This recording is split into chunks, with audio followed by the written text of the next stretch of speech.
Hey, this is Joel Duff. Welcome back to my channel. Today, I want to do something a little bit different. I want to reflect on the past year that I've had on YouTube. And I'm not talking about going through all my videos and what I've done. I want to reflect upon why I got more involved in YouTube than I had ever been before. In fact, I had only made just a few videos prior to about a year ago. And then I suddenly ramped that up and I really haven't done much with my blog, thenaturalhistorian.com. Why did I do that? There is a particular point in time in which I can look at and say that was the moment that I began to really think about playing a larger role on YouTube as I'll say a Christian apologist, although in a more select area of talking about science and faith. At the same time, I found inspiration in the event that I'm going to share with you in a moment after my intro.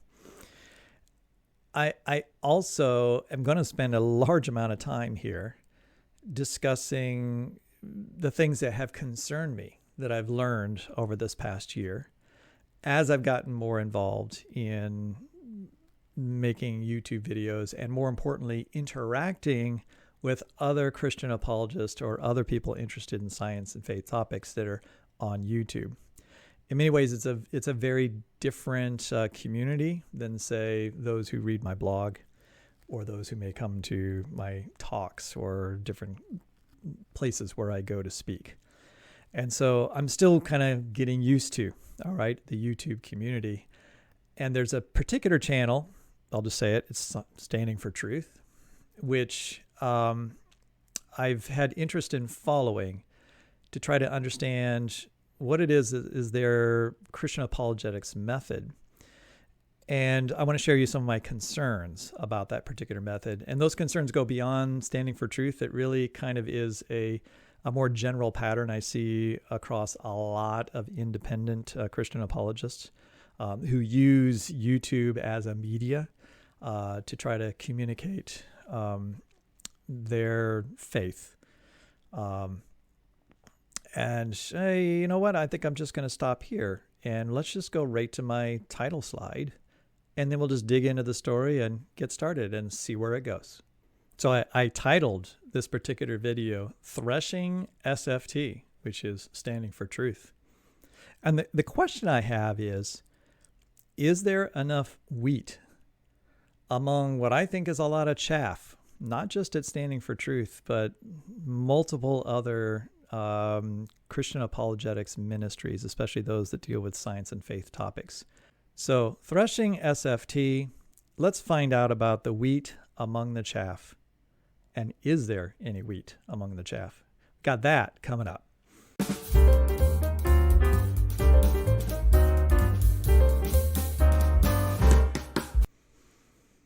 Alrighty, I promised I would tell you about the event that occurred to me about a year ago that has made a big difference in my particular approach and what I'm doing, and I'll say in part inspires or gives me the energy to do what I've done in the past year. So about a year ago, I received a Facebook message from a friend of mine. And it included a link, and it suggested that I might be interested in what's being said about me. So I clicked on the link, and it was from a trusted source, so I clicked on it. And it took me to a live YouTube stream. Now, this whole live YouTube stream thing was new for me. I've done a little bit of YouTubing in terms of just making videos, but I've never been involved in the community of live streaming at all. Barely knew what it was. But here we go. I suddenly enter into this live stream and I'm watching, and on this live stream, they're talking about me. And what was this live stream? It was a channel called Standing for Truth. I had never heard of Standing for Truth prior to a little more than 11 months ago now. What I've done here is I just searched for my name on Standing for Truth, and you can see here is a video refuting Joel Duff. Does young Earth creation require hyperevolution? And what they're doing here is they're watching a video, which was a video that had been posted on the internet by the American Scientific Affiliation, and I had given a talk for them. I think it was at Wheaton College a couple years ago. And they were watching this video and then commenting on it, right? Live.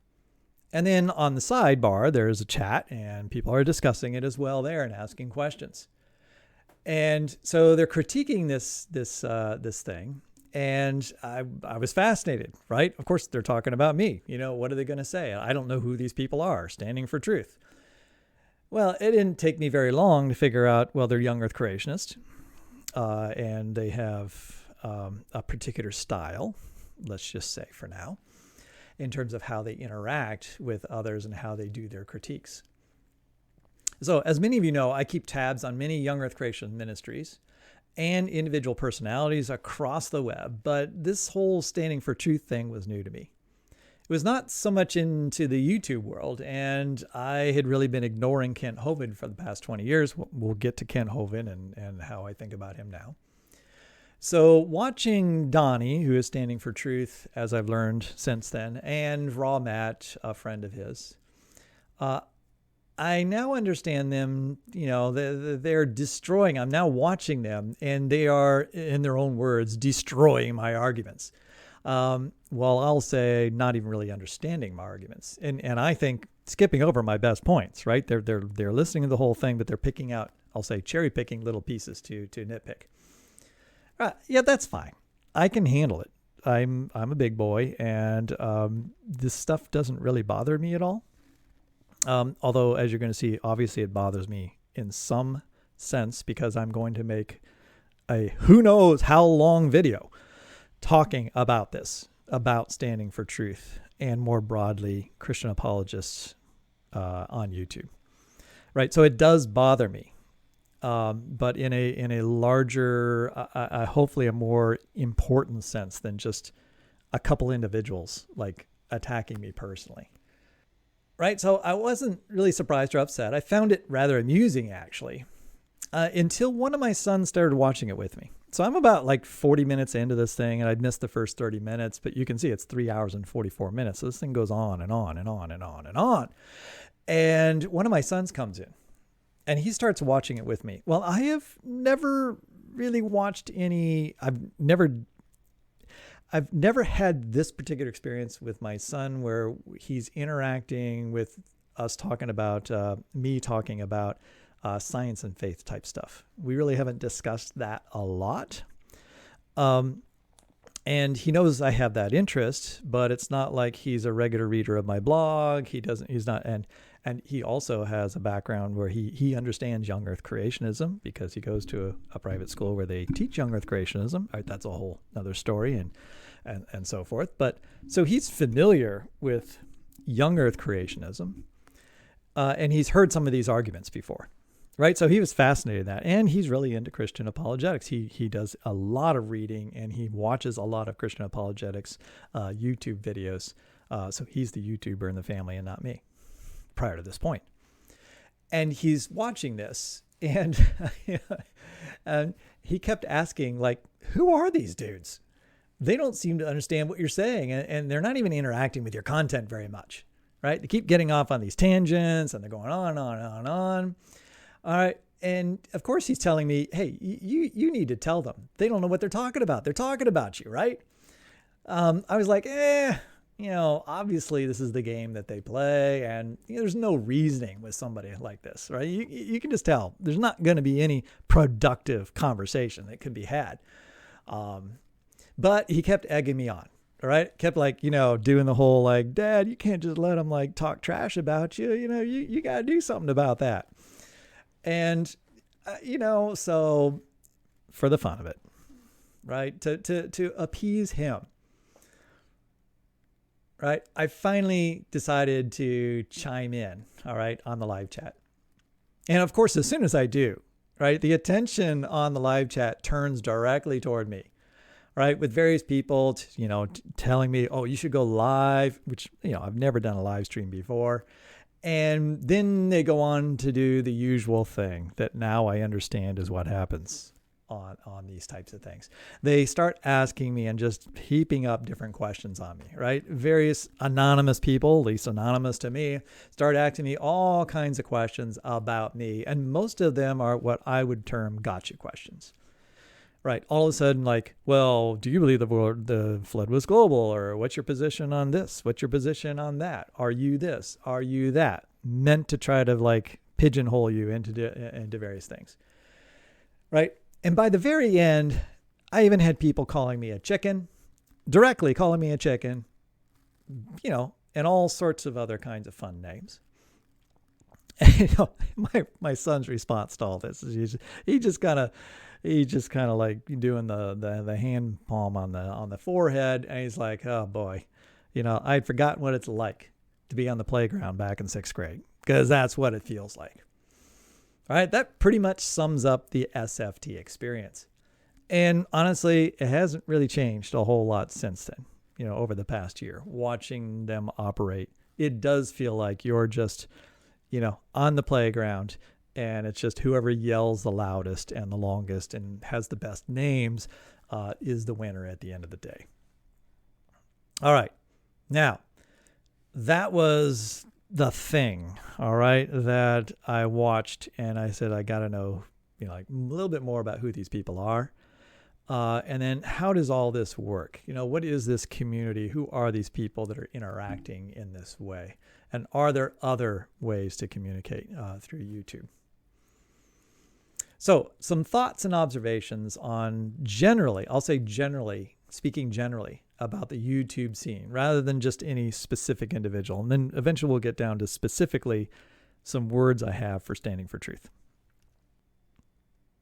Much of the young earth creationist debate world it feels like it's a game of pride and egos, right? Pride and egos are at stake rather than the gospel. That's my overall sense. The fun and games are wrapped up, I would say, sometimes in a veneer of doing the work for Christ, right? And the veneer of saying it's in Christ's name. But how much of what goes on really honors Christ? In many cases, so much of what I see are self-made experts claiming to know the truths of the Christian faith and doctrine, maybe better than anyone in church history. There aren't a lot of Christian academics or pastors with a lot of theological training that are actively involved in the various streaming chats or as participants in debates. I'm not saying there aren't any. I'm just saying that there are a lot of channels that involve those that have, let's say, they're self-made apologists. And the chats are just full of people who have also grown up learning about doctrine on the internet, rather than having learned it in a church, right? In a Christian community, learning how to live the Christian life with others. And also placing themselves in a structured system in which they have some kind of authority, some kind of checks and balances, in which their faith can be tested by others on a personal level, with people personally involved in their lives. Many of them don't like to put themselves under the authority of elders, who, I would say, that's what God has done. God has given us the church as his instrument for how to learn the Christian life, rather than YouTube and all these other discussion groups. They may serve a useful purpose, but they're not the primary means by which we live the Christian life or learn our Christian doctrines.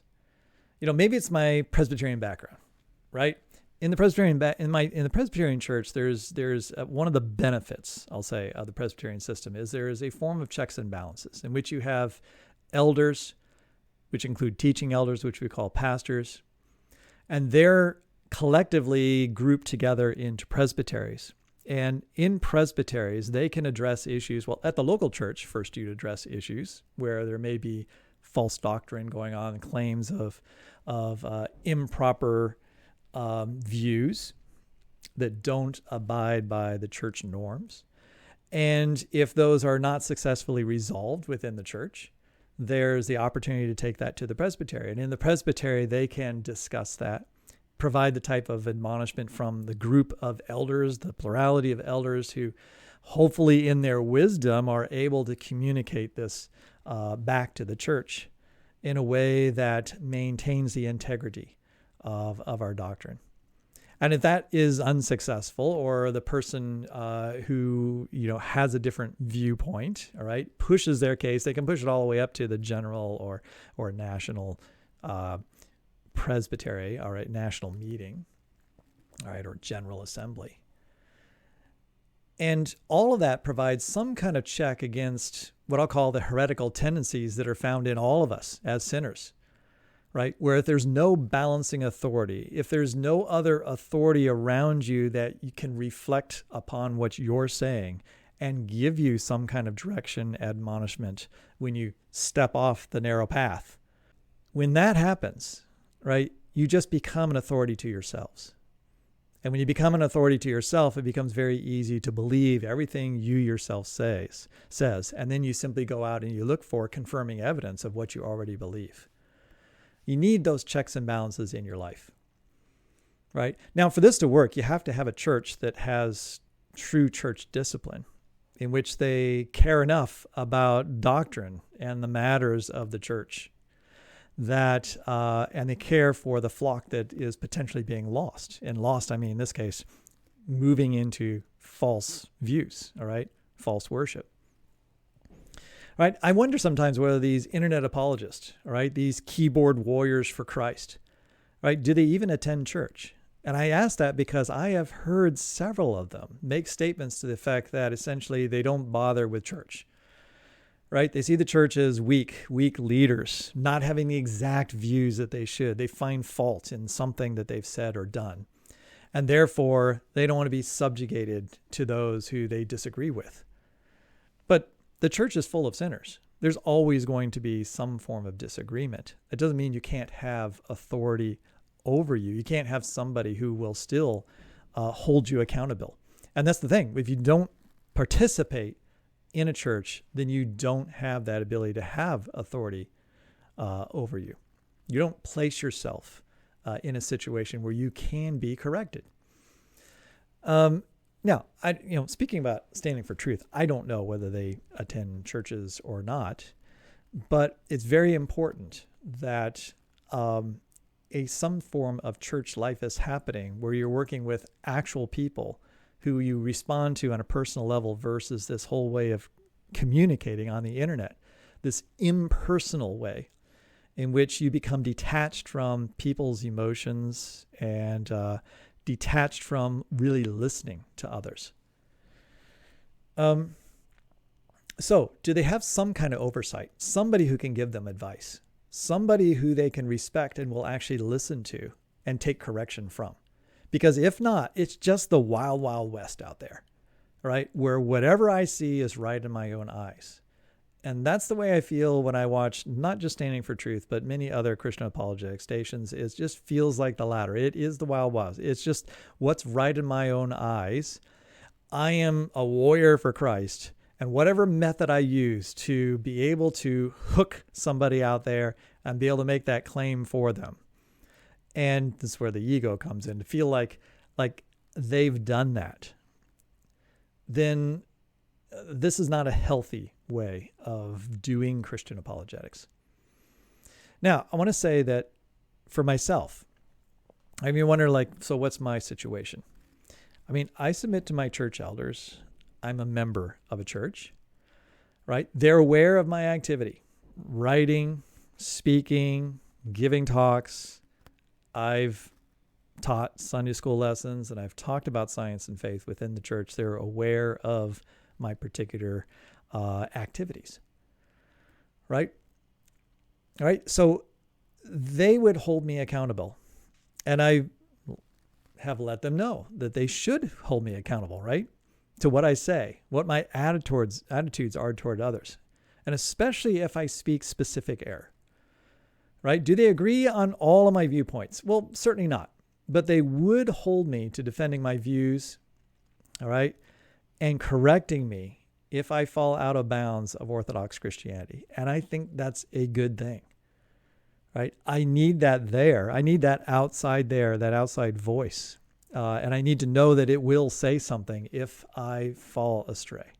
If any of them are listening to this video, and they find what I'm going to say or have said to be unduly harsh, then and said that I have said something in error, especially with respect to living as a Christian witness, I'd hope that they would take me aside and correct me on those things.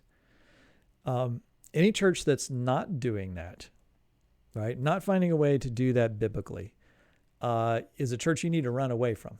All right. So let me add that if you're a member of a church that has elders or other spiritual leaders that never provide correction, well, then you're not part of a good church, right? And then maybe it is time to find other leaders who will take that particular responsibility seriously, right? All of us need to have the chaff removed from us at times, hopefully leaving behind the good wheat.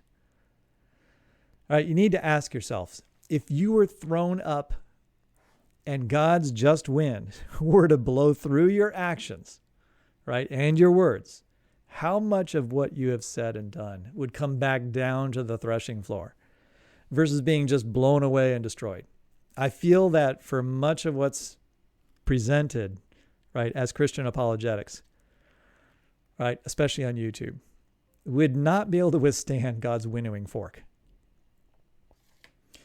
Yeah, it reminds me of, and what I'm speaking, of course, is Matthew 3:12, which says, his winnowing fork is in his hand, and he will clear the threshing floor and gather his wheat into the barn, but the chaff he will burn with unquenchable fire. All right, the time's come. We got to talk about standing for truth, or SFT, or as I sometimes call them, sugar-free treats.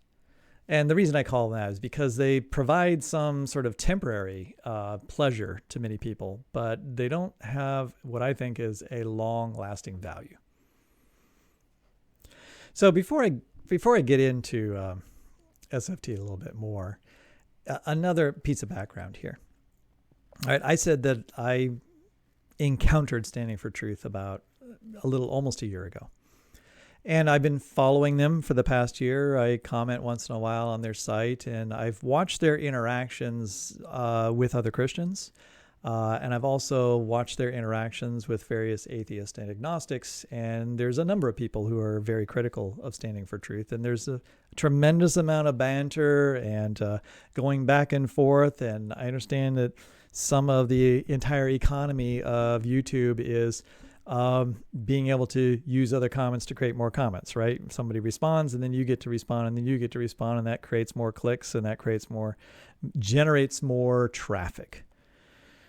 And traffic is often it's an aphrodisiac, right? It's a drug that YouTubers are addicted to. And here I am making a video, which, of course, I hope will have at least a few views. So you could say I've taken the drug myself, but I'm going to try to remember what I'm here for. Yeah. So back to this slide right here.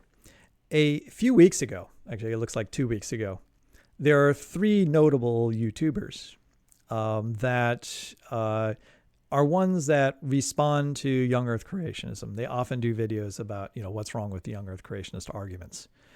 And just like I've done many videos about that, right? That's a large portion of my work. These 3 particular places, Creation Myth, Stabber Dinosaur, and Gutsick Gibbon, all published on the same day, critiques of Standing for Truth. After having been, bashed by Standing for Truth and gone back and forth, some of them have actually participated in some debates or discussions with them. They kind of, I guess you could say they've kind of had enough, with Standing for Truth. And they came out with sort of, we'll call it the 3 exposés of Standing for Truth. I've watched all 3 of these. And I have to say that I am very sympathetic with all 3 of these different responses to Standing for Truth. I find their claims credible. In terms of what they claim about Standing for Truth and the problems they have with Standing for Truth. None of these individuals are really critiquing their Christian witness. It's more, are they speaking the truth, right? Are their facts right? But more so, they're critiquing the style of presentation and the attitudes of Standing for Truth. And some of what they think as their terrible behavior. All right. The people they stand for and they stand with. And what I find fascinating about this is they're not Christians responding to standing for truth. And they're identifying a lot of things that are not Christian behavior. And I said before, I'm not offended by standing for truth in the sense of like they're critiquing me and they're making fun of me and they're not really understanding my arguments and so forth. That kind of doesn't bother me very much. It's like, I can take it or leave it. What does offend me is they're representing Christ because they make a big deal about being Christians and being Christian apologists. And when they mix their Christian apologetics with what I think are bad arguments, right? Just bad logic, and I think reprehensible behavior, that's a stain on the Christian faith, all right? That's a stain on Christians. And that's what offends me. It's the only reason I'm doing this video, right? Honestly, that is the reason I'm doing this video, is because I'm upset about the perception that standing for truth creates about what Christians are and how they operate. So let me get to some words for standing for truth. Yeah, so a message to standing for truth. Listen, you've had your fun. You've grown a channel using, I'll call it schoolyard tactics. But with more subs comes more responsibility, right? Rather than double down on what got you to where you're at right now, I think it's time to mature. Besides, your channel will not really grow anymore, at least I think in any meaningful way. All right, you're at 10,000 subscribers. That's a lot of subscribers. It's grown a lot in the last year, up from, like I said before, about 4,000 when I first saw them. Right? But you've essentially swept up all the people that you're going to with your sugar-free treats. Right? They may want the quick fix or of the guerrilla-style Christian apologetics that you provide. But there's only so many people out there that are going to be part of that audience. Listen, it's time. It's time to use your site for good, right? Rather than as for just pure clicks and that quick, like, emotional high you get, right? From people hearing you, from people drooling over everything you say, right? It's really only like 30 subscribers who are always there at all of your feeds and constantly feed this narrative of how wonderful everything is. Right, you've got 10,000 subscribers, and as we'll go, I'm going to show some stats for the site later. You're not going to grow a lot in terms of overall clicks with the style and the technique you have now. You know, here's the big problem. I'm going to say this 10 times because there's like a lot of big problems, but here's one of the big problems. Those who show up in your chat and defend you, they're a reflection of who you are. And from my perspective, that doesn't paint a very good picture. Okay, all that said, I'm sure that there are some people that come to your channel and they're really interested in the debates. They have questions on these topics that you cover. And I think that they find them valuable. I know that there are truths sprinkled in and around what is sometimes sort of the farcical nature of the debates, right? But God can use those, just like he can use any event, right, in history to bring somebody to himself. Right? Everyone's got a story of someone they ran into or something that happened to them where that was the thing that God used to spark their interest, right, in things outside of this world. But you have to ask yourself, are you an efficient secondary instrument of God? Right? Or are you just a very blunt instrument that's only effective once in a while? For all your victories for Christ, one has to wonder if at times you aren't a more effective tool in the hand of the devil, right? Leading people down a path of destruction by confusing their thoughts and soiling the name of Christ, right? Any Christian should always, especially one that's out there, and I'm doing it right now, right? I am acting as a Christian apologist right now, and I have to ask myself, why am I doing the things I'm doing right now? Why am I making this video? I have to ask myself and try to be as honest with myself and reflect upon my thoughts and probably get other opinions about what I'm doing in order to be sure that it isn't just like, I think I'm doing something for Christ, right? I think I'm doing the right thing, right? I think I'm working for Christ. But we also have to recognize we're sinful, and the devil can use one's thoughts and convince one that one's doing the right thing, and really be leading one down astray and using those thoughts for ill-gotten purposes, right? I mean, how many different cult leaders, how many different mega pastors out there have been led astray by their own thoughts, obviously thinking they're doing what is right. Now, some of them are actually illegitimate and know it, right? It's all a money-making scheme. But I would say most truly think that they're doing God's work when actually they're not doing God's work. And we always have to keep that in the back of our minds.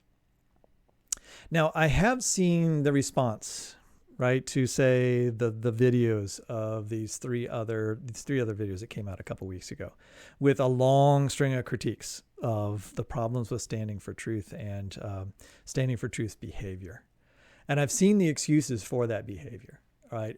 So for example, I watched a video by a small channel. I can say it's small because it's smaller than mine, right? And mine's small. It's a YouTube channel called Nicholas, Proclaimer of Messiah. Now, aside from the fact that I find the actual name of the channel just a little bit, bordering on blasphemous. This person is a self-proclaimed, self-taught Christian apologist who's defending standing for truth, sort of, I'll call it locker room talk, right? And the way he defends standing for truth is he says it's giving atheists and agnostics a dose of their own medicine, right? It's just like owning the atheist, all right? In a very similar manner to, say, some politicians like Marjorie Taylor Greene or Matt Gaetz or something like that, who are self-proclaimed Christians, right? Who use the excuse for their language and their acts as owning the libs, as if that somehow makes their actions pure and upright. I mean, don't the atheists and agnostics deserve grace? Do they not deserve the gospel? Is it not for them? Admonishment can be done in love. All right? The truth can be spoken in love with grace. Calling out sin is right, but it can't be done through pride or to get some sort of emotional high or one thrill, right? It can't be out of retribution, right? That's not a Christ-like way of calling out sin. So yes, the Bible does call us to call out sin and to recognize the evil in the world, but it can only be done in a Christ-like manner, right? Winning hearts for Christ is not a game in which we win points for winning a debate, especially when I think the word winning here is often has a very worldly definition to it. It's not a biblical win. And what if you're what if you are treated poorly or something is said that isn't true about you? What happened to returning the slap in the face by turning the other cheek rather than just turning around and returning the slap, right? Your actions are your witness. The way you react and the way you interact is your Christian witness, not simply saying, I am a Christian, listen to me, and, I am telling you the truth. You have to act the truth out in your actions. Right? A slap in the face is, in return for these things, puts you in no position to preach the gospel. Returning like with like action doesn't promote the gospel. Right? So don't lower yourself down to the lowest common denominator, the most outlandish commentator, the follower, or those who will give you money to continue to act this way. Raise the bar in your audience. Right? Expect more of them. Don't come down to their level. I mean, the comment section is horrible. Right? Teach them rather than being taught by them. And this is what I find to be especially disturbing about a lot of our politicians, like really on all sides, is that politicians tend to come down to the lowest denominator, the simplest understanding or misunderstanding of people, rather than teaching them out of their misinformation. Right? Expect more from your audience. Don't let them bring you down to the lowest level of types of discourse that's available. Right? It's about the integrity of scriptures. This isn't a game. And using tactics that are not biblical will not be rewarded by God. Right? Standing for truth is using proven ways to get more viewers. Right? That's what you're doing. Right? You are using really proven ways to get more viewers, more subscribers. You're scoring more points. You're winning. All right? You're winning debates. Right? But you're losing the battle if you're not doing it the right way. As I said before, the tactics of politicians, right, or using the tactics of politicians, it's not a Christ-like way to win via grace. If a business practice works, or shall we say a man-made, unbiblical, and sinful method to obtain a result which is very effective, is used to build God's kingdom, it doesn't magically become an ethical and good method. God blesses the righteous. I think we'd all agree that that good intentions do not remove the sinfulness of an action, right? You don't say, just because I had a good intention in this, but you sinned with good intention, it doesn't remove the sin, right? You will not win the heart that way. You might win the mind, at least on a short-term basis, right? There's going to be individuals that are temporarily persuaded by some argument that they see on your site for the Christian faith. But you're not winning the heart overall, right? You're winning the mind for a very short period of time until they recognize there's all this other chaff that's there that obstructs the real wheat of the message. And the real gospel message is there. It is there on that site, and I hear it. But it's so clouded by the behaviors and by the un-Christ-like manner in which so many other things are said and done. Yeah, the Holy Spirit, as I've already said this, as the Holy Spirit can use imperfect vessels. We're all imperfect vessels, right? And they can use that imperfect vessel, and they can use an imperfect message to save souls. But I don't think anyone should desire to just be barely Christian or be a bad witness and just be a semi-adequate witness. Right? We're to spread the gospel, allowing this Holy Spirit to use those truths as seeds in people's hearts. Well, I mean, when I watch Standing for Truth, and I think about what are the fruits of the work there, I don't come up with the fruits of the gospel, right? I don't come with the fruits of the Spirit. I come up with the fruits of dissension. I come up with fruits of name calling. I come up with fruits of mistreating others, of not trying to understand others first before critiquing them. I think one thing that maybe pushed me over the edge to feel like I needed to say something about this is Standing for Truth calling out Paleologos and actually putting on their banner of some of their videos, Paleologos, a non-Christian, right? Because he thinks he has because Standing for Truth thinks he has a works righteousness point of view. Maybe actually reach out to Peter, who's very personable and easy to get along with and responds, and maybe find out what they really meant by their words. Peter doesn't need me to defend himself. He's perfectly capable of it. But I can assure Standing for Truth that works righteousness is far removed from the DNA of his background and his character. Now, we got to get to this question of Kent Hovind. What does his presence mean, for Standing for Truth? What impact does Kent Hovind have on those who come to the site? So to those two questions, the first, what impact does it have for Standing for Truth? Well, it has a very large monetary impact for them. All right, Standing for Truth seems to be addicted, all right, to the clicks that come from Hovind. All right, is it the truth or is it the almighty dollar that really runs Standing for Truth? Having Kent Hovind there results in a lot more traffic, as we'll see in just a moment, to that site. Actually, let's just go to that right now. Yeah, I titled this The Kent Hovind Effect. So I just did a very quick little bit of data collection. What I did was I went to all videos that are a month old at Standing for Truth, and I added up the total number of views. And then I went back 6 months. So this would be 6 to 7 months. And I looked at all the videos that were published from 6 to 7 months ago. And I added up the total views from those as well.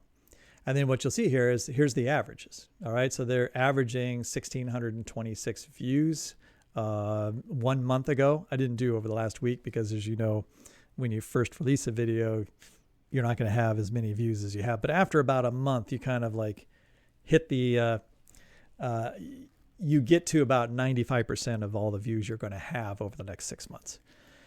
And so it better reflects a comparison between where Standing for Truth's traffic is a month ago versus 6 months ago. So we'll see that overall traffic is up a little bit from this past month versus 6 months ago. Now, of course, like I just said, 6 months ago, there's been more time for views on those videos, but you generally don't get that many after the first month. So it does look like Standing for Truth is increasing the total amount of traffic per day, all right, or traffic per video. Now, you have to remember, though, that they've increased from 6 months ago. That was at 4,500 subscribers to 1 month ago to present, because all those numbers there are everybody that's seen it from the last couple of days all the way to a month ago, to around 10,000 subscribers. So more than doubled the number of subscribers, but their total number of views per video has not increased by 50%, right? It's only increased by 20%. And that's not going to be a surprise to anyone who watches YouTube stations and increased subscribers. As increases go up, the number of total views don't go up nearly as quickly. All right, but now here's the important part of this. Whoops. Let's look at what happens if we remove Kent Hovind. All right, so remove the Kent Hovind videos, which are most of the debates that are hosted on Standing for Truth. So let's remove Kent Hovind videos. Then what we see is we see the number of clicks, all right, the number of views per video go all the way down to 1,090 over the 1 month period from 1 month to 2 months ago. And 6 months ago, we were getting 1,100 views per video from 6 months to 7 months ago. All right, so viewership has actually gone down a little bit over the last couple of months, despite the number of subscribers going up. Now, what are these videos? These videos are other debates that don't include Kent Hovind. And probably more importantly, they include just Standing for Truth, making standalone videos. And those are the least watched videos of all. So when Donnie just makes a video just himself, or Raw Matt publishes a video of just himself talking about some talk, it's like creation basics or something like that, they're not getting nearly as many views as when they have a debate, and then not nearly as many videos if the debate includes Kent Hovind. So here we have Kent Hovind videos only. So now we're just looking at all of Kent Hovind videos, and the average is for I should have said these are averages down here. All right, so not total number of views. So Kent Hovind only, we've got 4,100 per video. And 6 months ago, that was 3,300 per video with Kent Hovind in it. And so his numbers have gone up a little bit. And if you just imagine you take 4,000, if Hovind is averaging 4,000 and he's in like almost a third of the videos, then the actual number of viewers for anything that Kent Hovind isn't in, all right, is really very low. So what is the Kent Hovind effect? The Kent Hovind effect is if Kent Hovind wasn't around, the number of total views at this site would be rather paltry given their number of subscribers. Probably even less because Kent Hovind's bringing in a certain amount of traffic, and they're probably also watching other videos that don't have Kent Hovind in them. So Kent Hovind is absolutely vital to the success of this site, which makes it very hard for Standing for Truth to, move away from Kent Hovind. But move away is what they should do. Yeah, so the Kent Hovind effect is, if Kent Hovind wasn't around, Standing for Truth would be pretty much dead in the water in terms of generating any income, and it would be a. So I think you can see that Standing for Truth is really dependent on Kent Hovind. Without Kent Hovind's presence, Standing for Truth has a third of the subscribers it has and a third of the traffic that it has today. And that would not make it a viable Christian apologetics ministry. They couldn't do the types of things that they're doing in terms of their video production and so forth. Right? So they're dependent on it. And because they're dependent on somebody who, in my mind, is not a good Christian witness. They're putting forward somebody with a face, putting a face to Christianity, which brings dishonor to Christianity.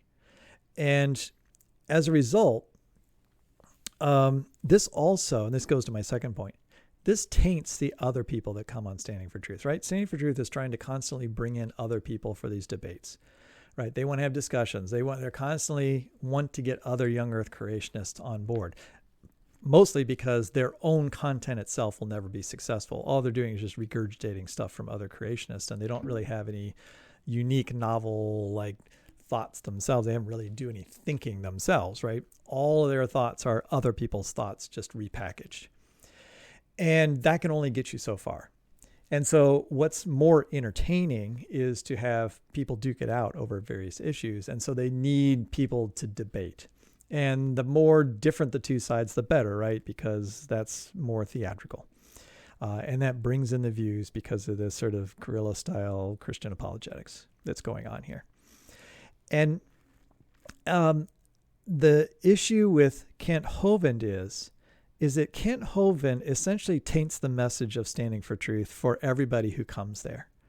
And my advice to anyone who would think about debating on Standing for Truth is to think about the fact that if you go on Standing for Truth, you are in some senses associating yourself with Kent Hovind, because Kent Hovind is the reason that Standing for Truth exists, or is alive, I guess you could say.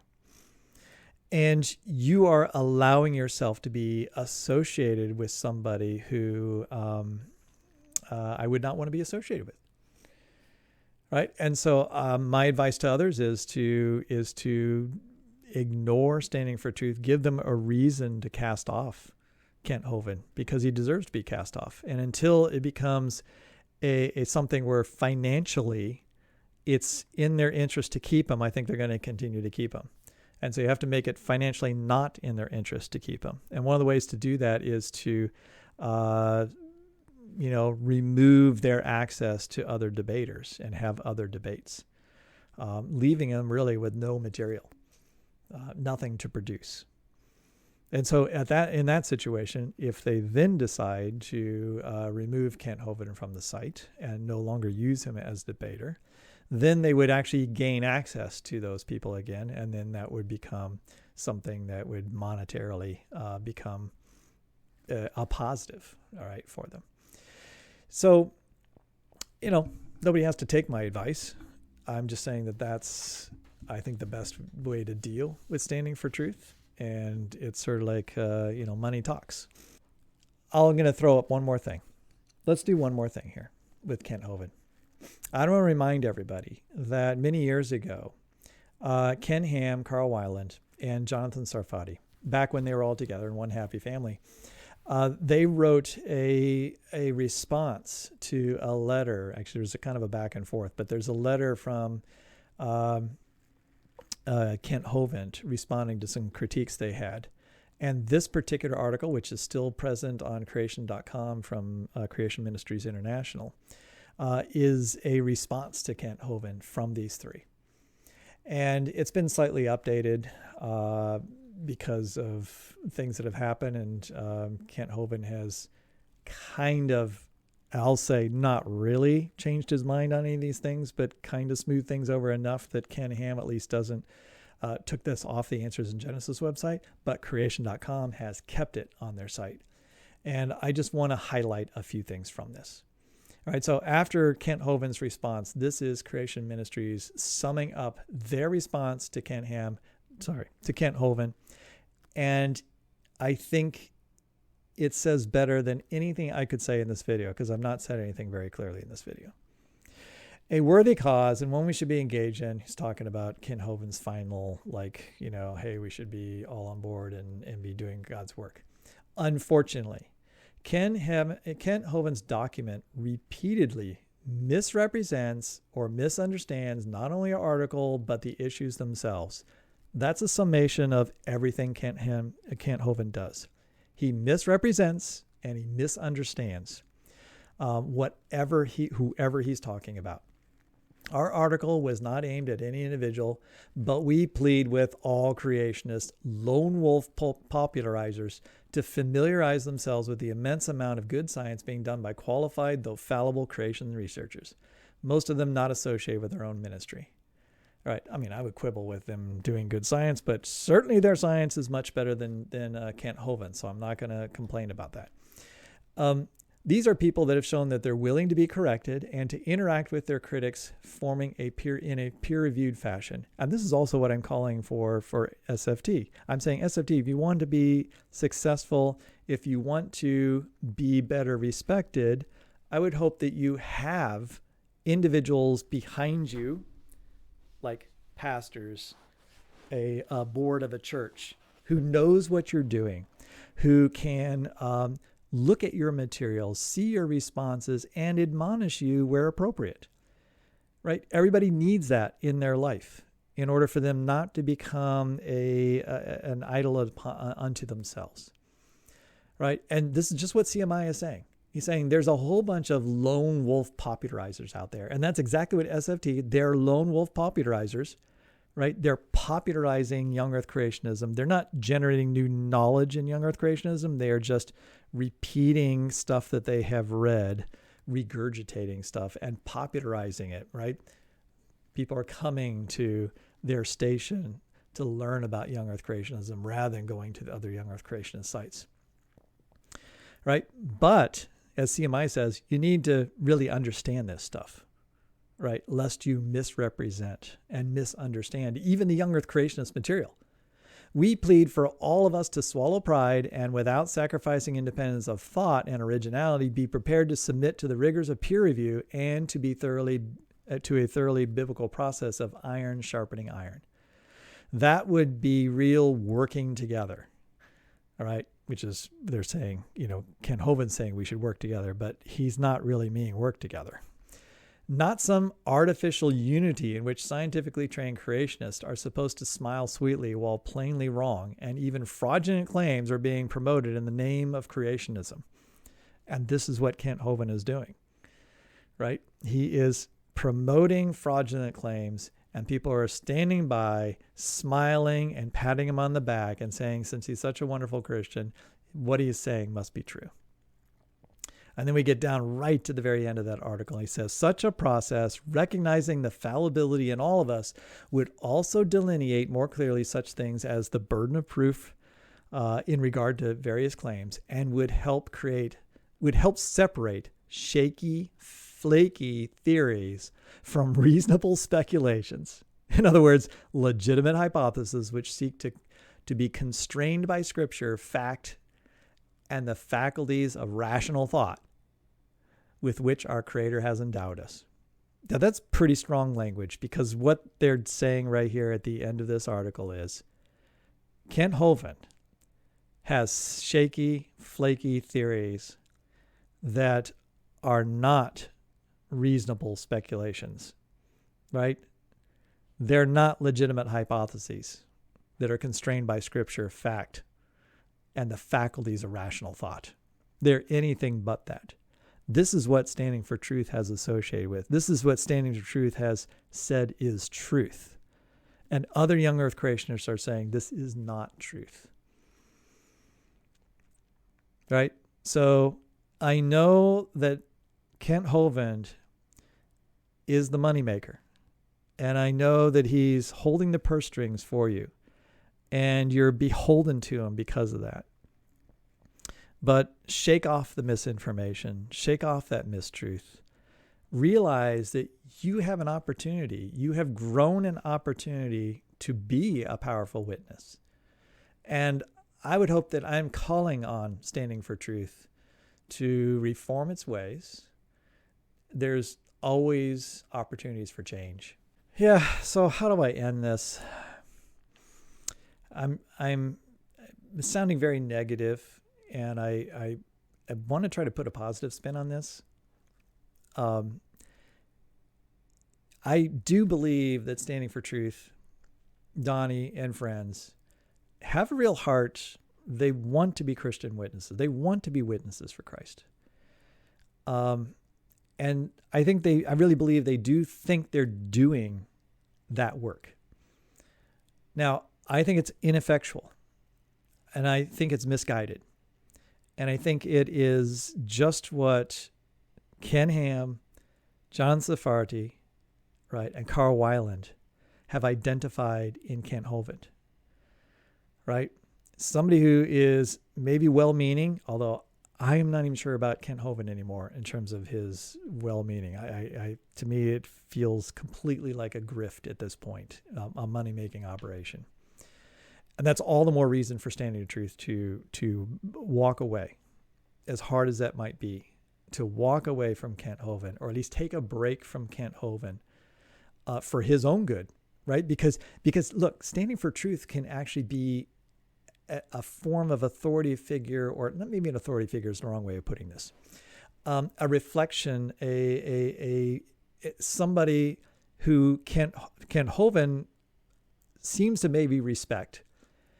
And if they're maybe in a unique position to confront Kent Hovind with his misinformation and misunderstandings, and really his behavior, all right, they're probably in a unique position that if they were to say, Kent, we have a problem here and we need to discuss it. And here is our grievances, our issues with what you're doing and how you are harming the Christian witness. I can't say that to Kent. Certainly many of the other people that have criticized Kent for good reasons, from their particular position, are going to have no impact on Kent Hovind at all. If anything, those things just kind of spur him on, right? Who knows? He'll make a video about what I'm saying right now just to get more clicks and be able to talk about, how he must be right because all these other people are criticizing him. But if Standing for Truth does it, right, they have the ability to do something nobody else can do, is potentially get through to Kent Hovind in some fashion. Right? In other words, that could be your greatest witness. It could be. Right? So I want to say, and I'll say it again, I think Standing for Truth is well-meaning and wants to be a Christian witness. And I'm encouraging them to take their platform and to, even if it's not an immediate shift in attitude and behavior and style, because I know people have a certain style. But if you could gradually transform yourself into a group that educates the most misinformed of your commentators, right, and doesn't just let them get away with the types of behaviors, the types of attitudes that they have, and just factually wrong information at times, and holds them to higher account, and does that sort of in a stepwise fashion to create a better community of conversation, then you will get better debaters. Because honestly, you've got some terrible debaters on your channel, like terrible. And maybe that, I don't know, maybe that helps in some way, that they're so bad. It's like a spectacle. You kind of like just have to watch. You can't like take your eyes off it because it's like a train wreck. It's like, how can this person be this ignorant and be defending this particular position? You need better debaters. You've had a few people on there that know what they're talking about, but you need to attract more highly qualified, more articulate people. If that's the way to attract more traffic, is to have better content. And your content right now is just kind of like so basic. And I think you even are recognizing it, right? I think even you realize you can only repeat the same thing so many times, all right, before it just becomes boring. And then what happens is you only have two routes to go at. You have to become more flamboyant, and you have to say it louder, and you have to be more ridiculous in order to get the same people to come back, because they're wanting a show, and then you have to increase the show. I mean, and this is the slippery slope. I mean, this is what some churches do, right? To continue to attract people is put on a bigger show. The other way to do it, and the more serious way to do it, but the riskier way of doing it and increasing your traffic, is to become more serious and provide real content, right? Provide better content. Because at the end of the day, it is content that's king. And that content will have a legacy on YouTube. So work on making better content. And I don't just mean better video production. I mean the quality of the information that's provided. I don't mind if you don't have to be, in my mind, right about the topic of creationism. Still to be doing good Christian apologetics in other areas. So take this opportunity that you've been given and use it for God's glory. Don't squander it.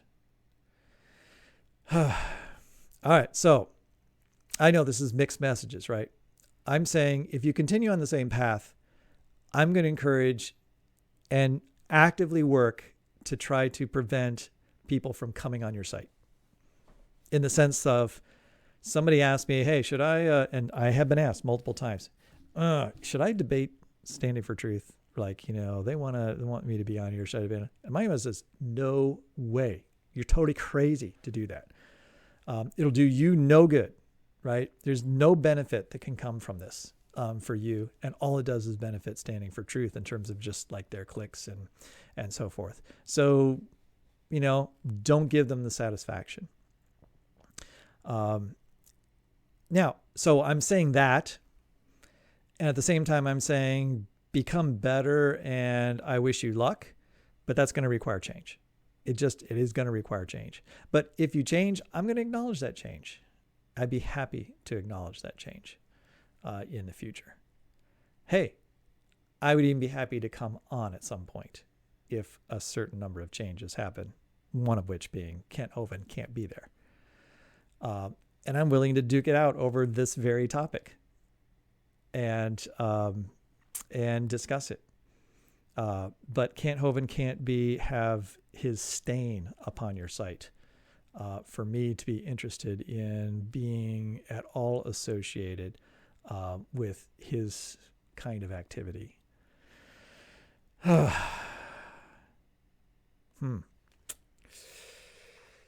Do I dare look at my notes and see what I've forgotten?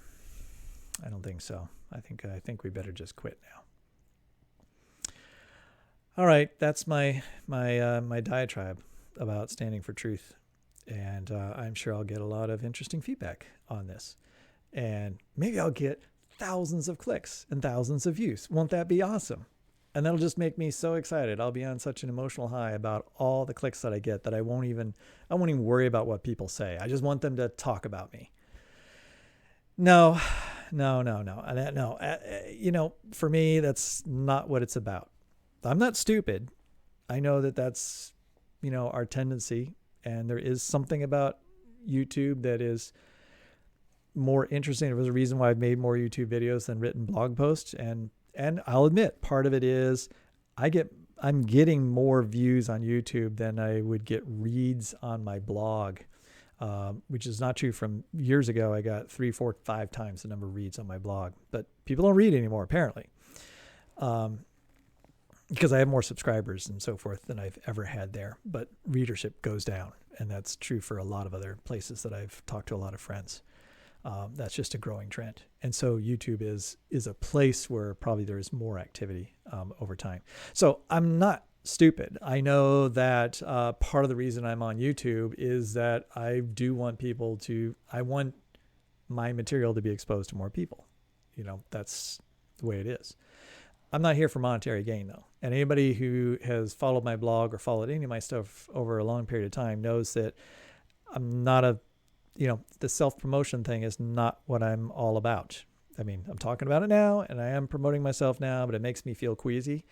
I'm not making money on this, right? Not making any money on this.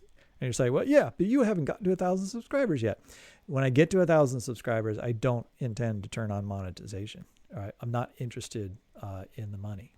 And it's not that I don't want money and I don't need money, but I'm doing this out of my own self-conviction, my own interest in Christian apologetics, my own desire to educate people within the church, and my own curiosity, and just for my own, benefit in terms of shaping my own mind and being challenged, because putting yourself out there means you're going to get challenged.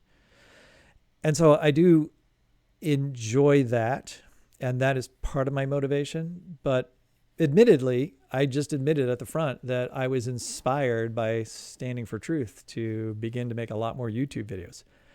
And a lot of my YouTube videos are aimed not directly at Standing for Truth, but for the types of things they represent in terms of their views on creation science and so forth. And their style of Christian apologetics, which I find pretty offensive and non-Christian, I feel needs to be combated. And that has given me the energy and desire to put the time into the types of videos that I've made, that I've posted on YouTube. So been super busy the last couple months, a lot going on for me. So that's why there's not been a lot of videos this summer. I am working on another This Week in Creationism, and I'll get back to that series coming up pretty soon. Other than that, thanks for hanging with me tonight, and we will be back soon with hopefully some less controversial content. All right, thanks for listening. Bye-bye.